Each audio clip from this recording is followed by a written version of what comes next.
ሰላም ጤና ይስጥልኝ ክቡራትና ክቡራን የአቤስታር ዩቲዩብ ቻናል ቤተሰቦች በእያላችሁበት የዓለም ዳርቻ ሁሉ የአክብሮት ሰላምታዬ ይድረሳችሁ። ክፉ አይንካችሁ፣ በጎ አይለፋችሁ። ይህ የዘወትር ምኞቴ ነው። የታዋቂው ድምፃዊና ጋዜጠኛ ዮሴፍ ገብሬ ወይም ጆሲ ኢን ዘ ሃውስ ከፍቅር አጋሩ ጋር መጨቃጨቁን ተከትሎ የልጅ እናቱና እሱ ጉዳያቸውን በፍርድ ቤት አስይዘው ከ6 ወር በላይ ሲሟገቱ ቆይተው ፍርድ ቤቱ ይበጃል ያለውን ብይን ሰሞኑን አስቀምጧል። ምን አይነት ፍርድ ተፈረደ? ከፍርድ ቤት ውሳኔ ጋር በተያያዘም የጆሲ የልጅ እናት አስገራሚ የሆነና አነጋጋሪ አስተያየትንም ሰጥታለች። ምን ብላ ሲሆን አብራችሁን ከቆያችሁ ሙሉ መረጃውን ትሰሙታላችሁ። ሌላው ጉዳይ አንድ በብዙዎች ዘንድ ተወዳጅ የሆነ የቴሌቪዥን ጣቢያ ባለቤትና መስራች የነበረ ሰው ሕይወት አልፏል። ይህ ሰው ማን ነው? ይህ ሰው ለሚዲያው ዘርፍ ምን አይነት አስተዋጽኦ ነበረው የሚለውን ሙሉ መረጃ አብራችሁን ከቆያችሁ ታገኙታላችሁ። ሌላው ጉዳይ ታዋቂው ተጽዕኖ ፈጣሪ አዶናይ ሰሞኑን ደግሞ አዲስ ቻሌንጅ ይዞ መጥቷል። መኪና ከነሹፌሩ ለአንድ ኦርቶዶክስ አገልጋይ መኪናን ከነሹፌሩ ለማበርከት አዲስ ቻሌንጅ ሊጀምር ነው፣ ተዘጋጅታችሁ ጠብቁ ብሏል። ስለዚህ ጉዳይ ዘርዘር ያለ መረጃ ይዘንላችሁ ቀርበናል። አብራችሁን ከቆያችሁ ሙሉ መረጃውን ታደምጡታላችሁ። ታዲያ ለዚህ የዩቲዩብ ቻናል አዲስ ከሆናችሁ ሰብስክራይብ፣ ቪዲዮውንም ላይክ አድርጋችሁ ጀምሩት።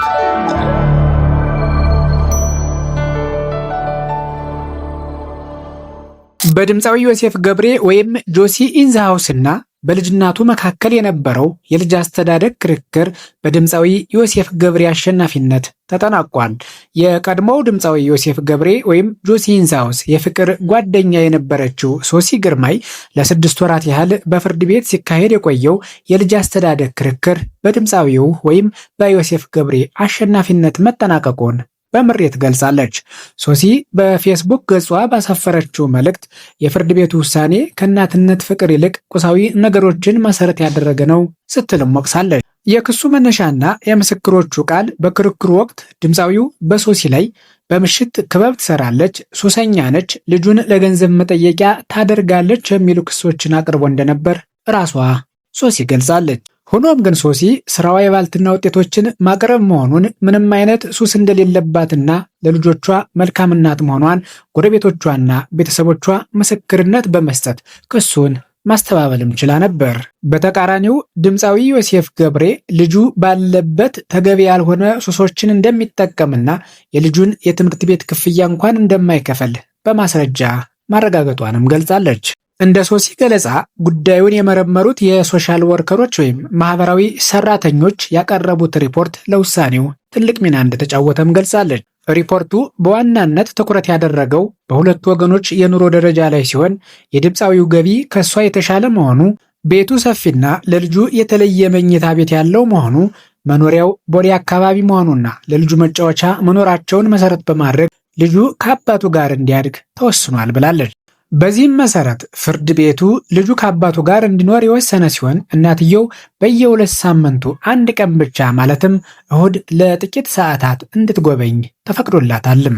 ሶሲ በሰጠችው አስተያየት ከቁስ ከቤትና ከመኪና እናትነት እንደሚያንስ ሲነገርህ እንደማዘን ሰባሪ ነገር የለም በማለት ጥልቅ ሐዘን እንደተሰማትም ገልጻለች። ምንም እንኳን ጠበቃዋ ሰብለ አሰፋ አስፈላጊውን ማስረጃ ሁሉ አቅርባ የተከራከረች ቢሆንም ውጤቱ ግን እናትነትን የገፋ ነው ስትልም አማራለች። በመጨረሻም በአሁኑ ሰዓት በሆስፒታል እንደምትገኝ የገለጸችው ሶሲ ሐቁን ከፈጣሪ ጠብቃለሁ ስትል መልእክቷን ደምድማለች። ድምፃዊ ዮሴፍ ገብሬ በጉዳዩ ላይ እስካሁን የሰጠው አስተያየትም ሆነ ማስተባበያ ምላሽ የለም። በበጎ አድራጎት ስራዎቹና በቅንነቱ በብዙዎች ዘንድ የሚወደደው ወጣቱ አዶናይ አሁን ደግሞ እጅግ ለየት ያለና ልብ የሚነካ አዲስ ቻሌንጅ ይዞ ብቅ ብሏል። አዶናይ ይፋ ባደረገው መረጃ መሰረት ለተወዳጁ የኢትዮጵያ ኦርቶዶክስ ተዋሕዶ ቤተክርስቲያን ዘማሪ ገብረ ኢየሱስ ገብረ ጻድቅ መኪና ከነሹፌሩ ለማበርከት ቅድመ ዝግጅት ማጠናቀቁን ገልጿል። ዘማሪ ገብረ ዮሐንስ አይነ ስውር ቢሆንም በዜማዎቹ ጥልቀትና ፈጣሪን በሚያመሰግንበት ልዩ መንገድ በብዙ ክርስቲያን ወገኖች ዘንድ ትልቅ አክብሮትና አድናቆት ያለው ታላቅ አገልጋይ ነው። ይሁን እንጂ ሰሞኑን ዘማሪው በመንገድ ላይ በእግሩ በአስቸጋሪ ሁኔታ ሲጓዝ የሚያሳይ ቪዲዮ በማህበራዊ ሚዲያ ሲንሸራሸር የነበረ ሲሆን ይህ ትዕይንት የብዙዎችን ልብ የሰበረና እንዲህ ያለ ታላቅ አገልጋይ ለምን ይቸገራል የሚል ቁጭትን የፈጠረም ነበር። ዘማሪ ገብረ ዮሐንስ አዲስ ቻሌንጅ ሊጀመርለት ነው ጋይስ።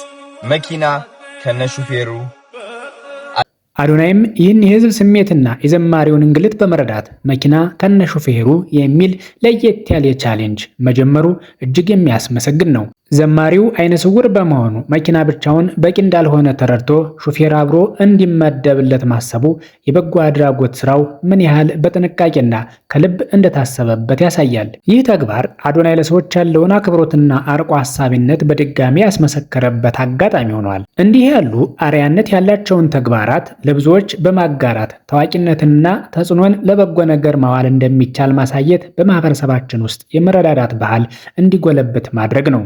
መልካም ዕድል አዶናይ። እንዲህ ያለውን የቅንነት ሥራ ሁላችንም ልንደግፈውና ልናበረታታው ይገባል።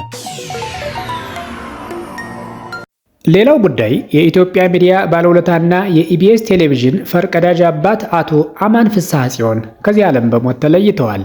የኢቢኤስ ቴሌቪዥን መስራችና ዋና ስራ አስፈጻሚ አቶ አማን ፍስሐ ጽዮን ባደረባቸው ሕመም በሕክምና ሲረዱ ቆይተው ሊሻላቸው ባለመቻሉ ከዚህ ዓለም በሞት መለየታቸውን ተቋሙ በይፋ አስታውቋል።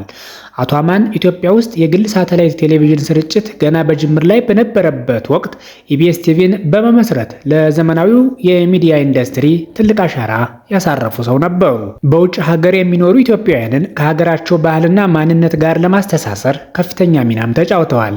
በቴሌቪዥን ጣቢያው አማካኝነት ለበርካታ ጋዜጠኞች፣ አርቲስቶችና የሚዲያ ባለሙያዎች የስራ ዕድልና የችሎታ ማሳያ መድረክም የፈጠሩ ታላቅ ሰው ነበሩ።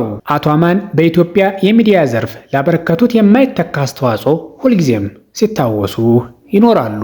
የዛሬውን በዚሁ እናበቃለን። ሰላም ለዓለማችን፣ ሰላም ለሰው ልጅ ሁሉ ይሁን።